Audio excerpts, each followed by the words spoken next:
How will we address the climate crisis? Climate One with Greg Dalton brings together advocates, influencers, and policymakers in empowering conversations that connect all aspects of the climate emergency, the individual and the systemic, the scary and the exciting, to help you understand the most critical issue of our time. Because addressing the climate crisis begins by talking about it.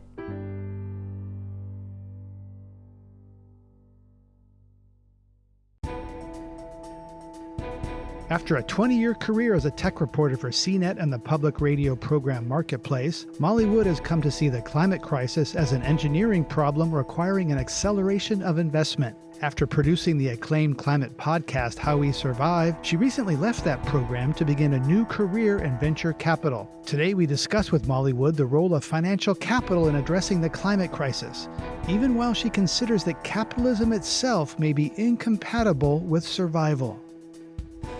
You begin the final episode of How We Survive's first season by saying there's one possible future where we adapt to climate change and avoid the worst impacts. And there's another possible future where we don't.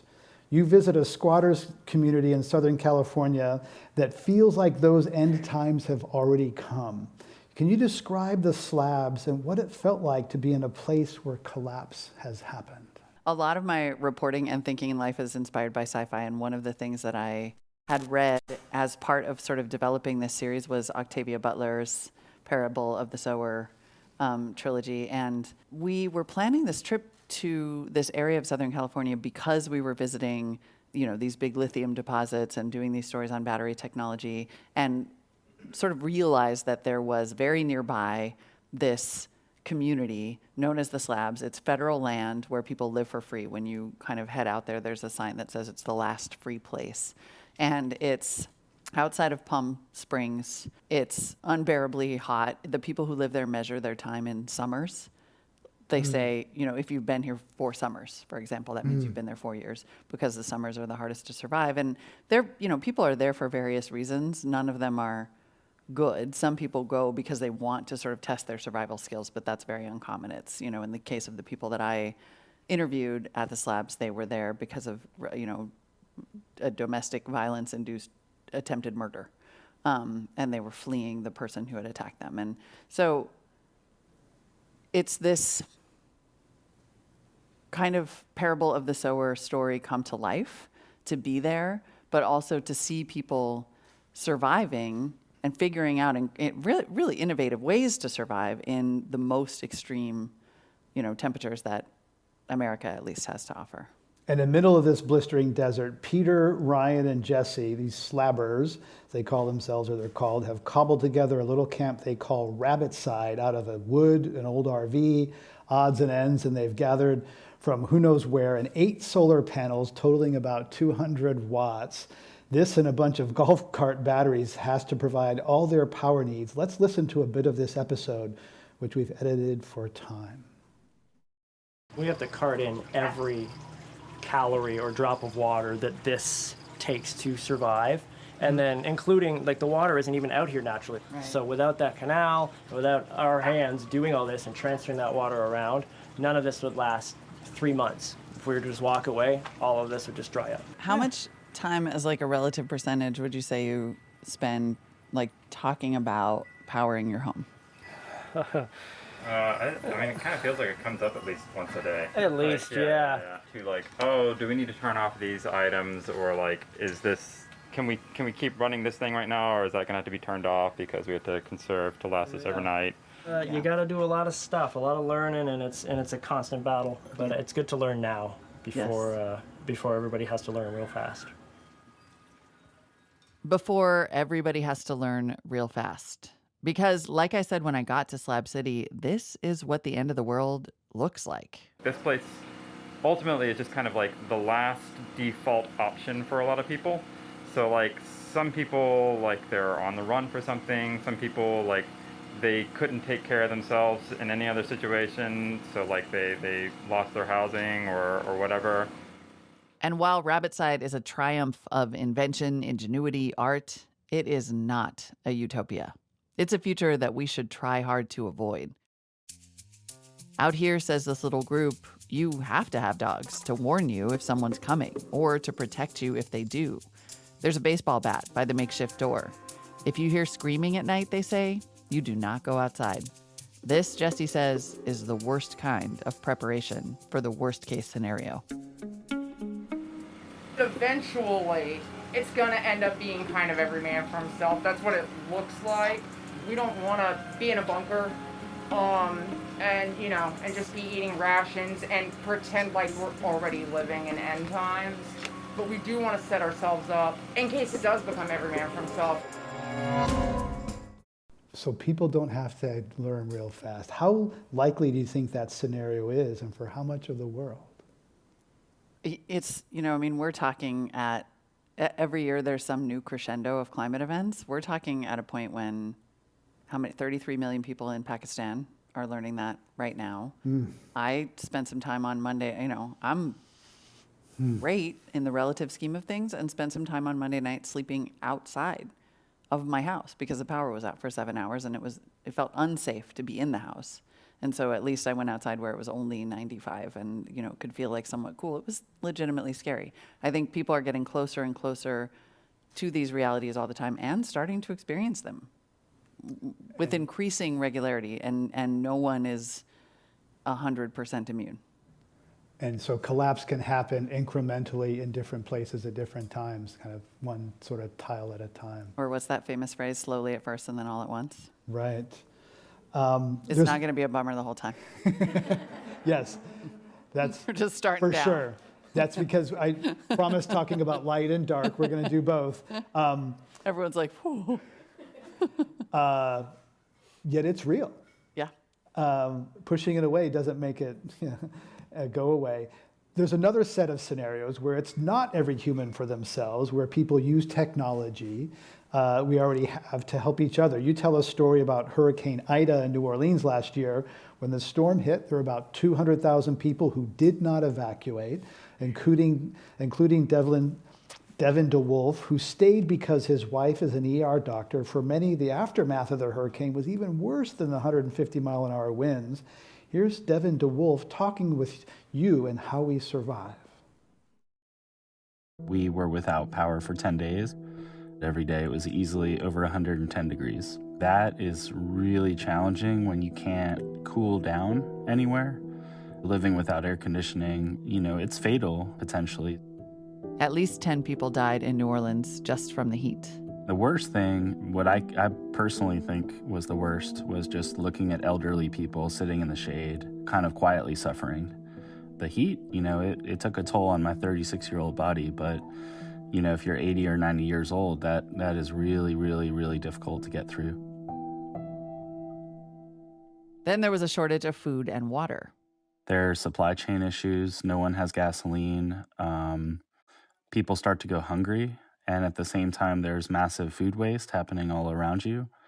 The longer you go in that situation, you start to see people on edge, losing their temper a little bit. People are more and more stressed out. They're getting more and more desperate. But Devin did not lose power. His house was the only one in the neighborhood where the lights stayed on because it runs on batteries. Our house had solar panels and 2 batteries. My house went through 10 days with no power, easy peasy, because after the hurricane, the sun will rise again. Devin's house became the neighborhood charging station and literally helped save lives. Mr. Roy needed an oxygen machine, so I ran an extension cord from my house to his house to take care of that. I've got another elderly neighbor, and I hooked up his refrigerator during the daylight when I had solar. And then on the front porch, I just put an extension cord connected to a power strip and just a little sign that said, phone charging station. Open 7 a.m. to 6 p.m. every day, and easily hundreds of people came by to charge their devices. And it's a good thing Devin had the solar panels and the home batteries because he says outside help never came. There's no police, there's no 911, there's no any support of any kind. We never saw any FEMA or city government or state government show up at all.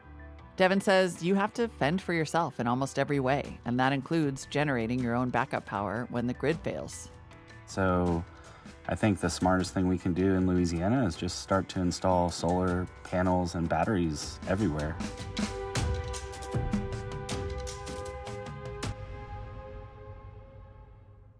Molly, I hear in that a mix of technology, self-sufficiency, and altruism working together. But elsewhere in the series, you express some skepticism about altruism, saying that humans are humans. I'm curious, how much do you think people will choose that path of putting their electricity out to help others rather than hoarding and thinking about themselves only? I mean, I think that, that Mr. Roy story makes me tear up every time I hear it, including now. I think humans really do want to help each other right up until the point where it gets too dangerous to do so, and I think you sort of see that over and over in fiction and in real life. And I mean, that's seems to be the entire plot of The Walking Dead, which I'm too scared to watch. As with everything, I think there's probably not one answer. It's where you are, what community you happen to be in, what works, what doesn't work, how dangerous the situation is. But certainly what he described, and he was gentle in our conversation, but what he was saying was that they had managed to create sort of an island of cooperation and a really magical scenario, but that there were other things happening in the city during those 10 days that were incredibly dangerous. Yeah, I think as climate kind of collapse unfolds, we'll see the best and worst of humanity. I think of the Cajun Navy. These people, when Louisiana floods and they're driving around their boats and they're taking grandma out of the house, and it's wonderful. Yep. And then there's others who are trying to exploit the volatility and profit and extract and make suffering people even worse off. We see both of those. You were a tech reporter, then a finance reporter before covering climate. Was there an aha moment when you realized you needed to be talking about climate? You've been in Silicon Valley a long time. When did climate really get you? I can't sort of pinpoint the moment when it just sort of over the years started to feel really acute, like a story that I wasn't able to talk about, and it was getting more and more frustrating as because I feel like my entire adult life, it had been part of my conversation. When I was a kid, it was like the ozone layer, and it was, kind of the early 90s. And so our hairspray made us feel really guilty because there was a lot of it. And, it was always this kind of low level awareness that got more and more and more acute as it became obvious how much worse it was going to get. And then I had I'm lucky enough to share a hairdresser with a really famous climate scientist from Berkeley, Inez Fung.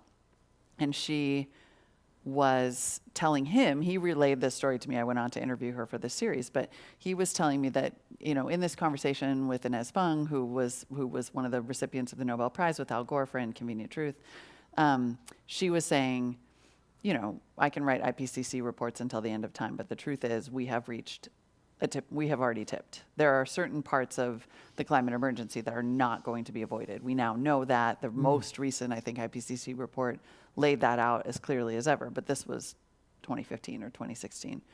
And she said, she was sort of laying out this plan to devote a big part of her career to studying the 100-year effects. And she said, she made this offhanded comment.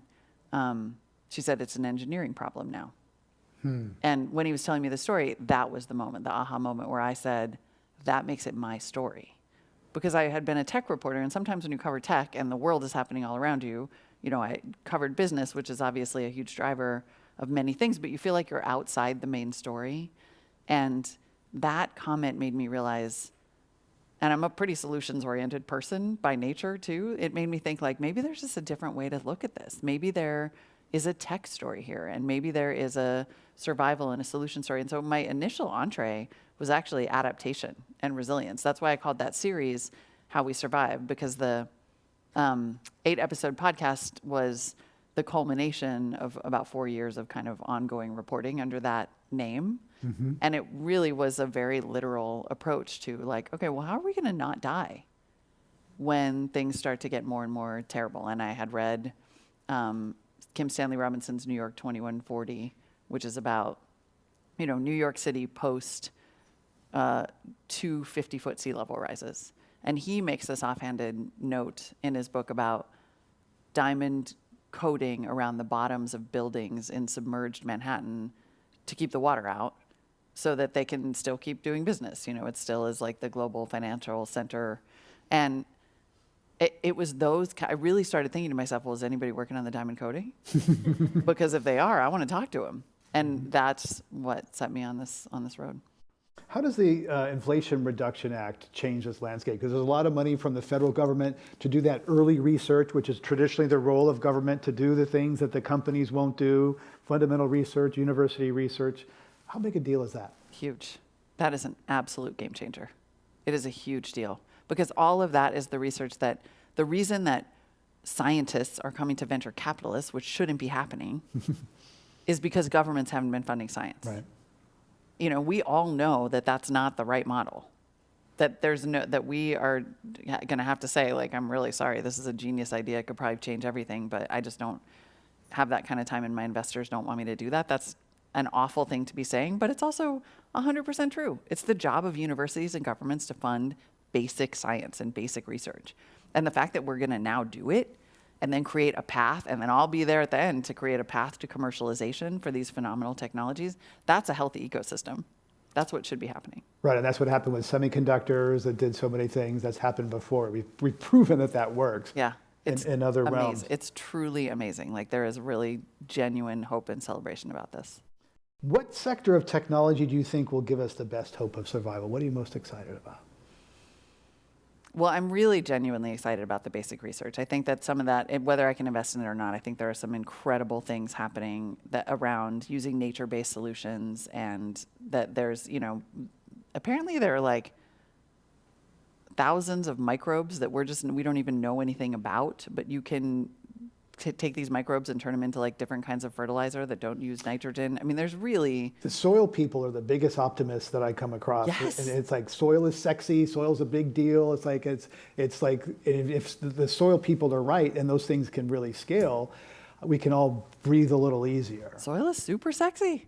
There's a lot of really incredible regenerative agriculture technologies coming out all the time. It's a company that I'm really trying to figure out how to invest in that is making seeds, literal seeds, to sort of go up against Monsanto, that can signal, they're bioengineered to signal when they're sick before they're dead. And you can see the signal from space.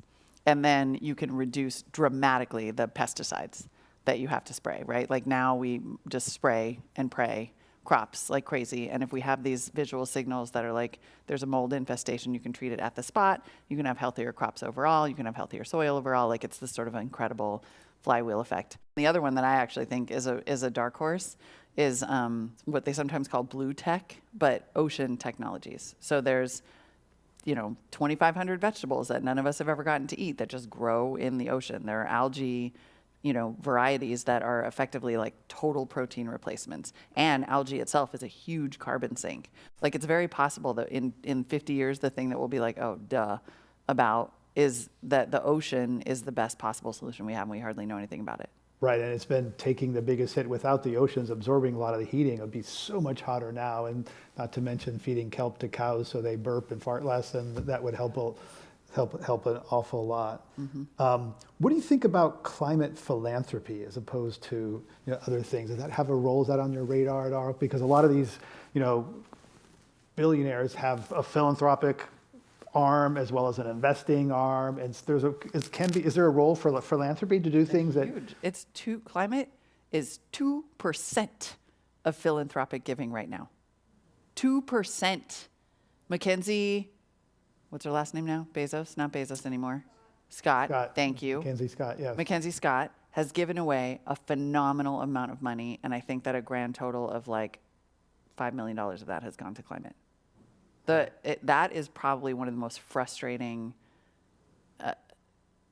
failures that I can think of at this exact moment. There was actually a huge positive development in this regard. A few weeks back, the Rockefeller Foundation announced that, having turned its attention to vaccines and vaccine distribution, it was now going to pivot the organization toward climate, which is huge. Right, particularly given their legacy of that oil money, where that wealth came from. Yeah. So that gets to the whole question of, we've been talking about incentives, positive, making money. What role is there for pressuring companies? Environmental social governance is very popular these days, pressing companies to be less bad. I'm going to divest from, fossil fuels. Yeah. Is there a role for that? Is that constructive or is that villainizing business? No, that's how we get change, 100%, right? That's how we apply financial incentives to businesses, which gets them to change. I talk to people all the time who talk about what consumers want now that they didn't used to want. And when I think actually about, sometimes I joke actually that I'm one of the last investors in the climate space who really believes in the consumer. I really profoundly believe in the power of the consumer to drive change. We always talk about this collective problem and how individuals can't possibly have an impact. And that lets us kind of off the hook for, it's just business's problem to fix, which it is, and also ours, right? Everyone in the pool. And I look at something like high fructose corn syrup as an example. We had activism and awareness that let us know that high fructose corn syrup is like poison in any amount. And so as a body of consumer, a collective made up of individuals, we said, we don't want that in our food anymore. And for the most part, it went away. And I believe so powerfully, you see all these companies who are doing circular economy type things. They're creating a way to take back used goods, for example, or tell you what to do with their packaging when you're done with it. All of that is the result of consumer pressure. And so, and then you look at something like the Exxon board takeover. There were the activist shareholders who took 2 or 3 board seats at Exxon, who did it not because they said, we're just do-gooders and we want to do the right thing. No, those are hard-nosed business people who think there's a better way to use that capital. Yes. To make, It's bad economics to be a bad actor around the climate. And I 100% think that message can come from consumers, from other businesses. There's no, we're seeing I also share a hairdresser with a renowned economist. My hairdresser is like a nexus. I'm his like loser client in terms of who he cuts the hair up, who said, everybody came out of COP26 really bummed out because governments didn't make the big moves that we were hoping that they would. In fact, even if every government agrees to every promise they made at COP26, we still won't make 1.5 degrees of warming. But the thing that did come out of COP26 was a whole bunch of banking, a whole bunch of financial institutions starting to make major changes in regulations because risk is a really big motivator. And we are to the point where, from a global financial standpoint, we're talking about a risk of 0. We're talking about like insurance and reinsurance companies saying there are entire parts of the globe that will not be insurable. Meaning there's no economic activity there, you can't build there, no people can live there, there's climate migration. Like, that risk is behind the scenes, regardless of what governments are doing, driving trillions of dollars in the right direction. Right, they're starting to see that, and in meaningful time frame that's coming in closer, but still, we're talking about compounded quarterly earnings growth. That's what drives earnings, that's what drives the markets. Eventually, the companies you're investing in want to have an exit, they want to go public or be bought. Can we continue to have compounded quarterly growth of more stuff on a limited planet? Because you did the mining story, you admitted, I think, like you had this sort of wonder and kind of fear of a 14-year-old looking at the mining operation. Yeah. So we're still locked in a system of more. We really are. And that is never enough. The paradox that I completely acknowledge. I don't know how I think all of these things have to happen in tandem. We are realizing, again, growth of any organism will kill you. If there's two, that's what cancer is the only thing that grows perpetually. So That's why there's degrowth now. Right. So there's this conversation about degrowth. There is an increasing conversation about stakeholder capitalism. There are conversations about changing the way that companies report, the way that they think about profits. All of those things have to happen at the same time. So summing up here, you've been 9 months from your shift from reporter to investor. Has it changed you personally, how you feel about the future? I am weirdly hopeful. I really am. I think that the awareness is at a crescendo, and there's a lot of fear and anxiety, but it is driving a lot of real change. And people are so ingenious. It's really easy to think that our kids will live in this sort of terrible future. because of all of this happening. But there's almost equally a chance that they could live in like an energy utopia. There was a great Bloomberg piece that was sort of a thought exercise in imagining what we could do with unlimited energy. And it's pretty remarkable to think what we could solve at that point. And I'm starting to see companies design solutions that are like purpose built for the cheapest electrons on the planet, and even including the intermittency. So it's fine if the sun's not shining all the time. We've built a manufacturing process that works with that and is phenomenally cheaper as a result. And I love the idea of just trying to change that mindset, because it's in no way is it a barrier, right? It's just an enabler. Like for the 4G transition is a perfect example of what can happen when you go from scarcity. So we had a scarcity of mobile bandwidth on 3G, and there was only so much stuff we could do. And then 4G came, and an entire economy was built on top of it. Like apps that we would never think about being able to exist because there was just ubiquitous broadband access on our phones. Like if we started to think about what we could do with energy in that way, there's nothing we can't accomplish. Extinction is a really powerful motivator. We might lose a lot of humans before we get to the point where we have to fix it. I do not want to sugarcoat that. This is not going to be a good future. However, we're going to figure it out. Every time we have faced extinction before, we invented fire or the wheel or electricity or penicillin or agriculture, and there were terrible unintended consequences as a result of all of those things. But like we, the species, didn't die. I genuinely think we're going to figure it out, and I think the sooner we do it, the better off people really, truly could be. On Climate One today, we've been discussing tech, money, and survival with podcaster and investor Molly Wood. So thanks for joining us. We'll see you next time, everybody. Thank you. Thanks, Molly.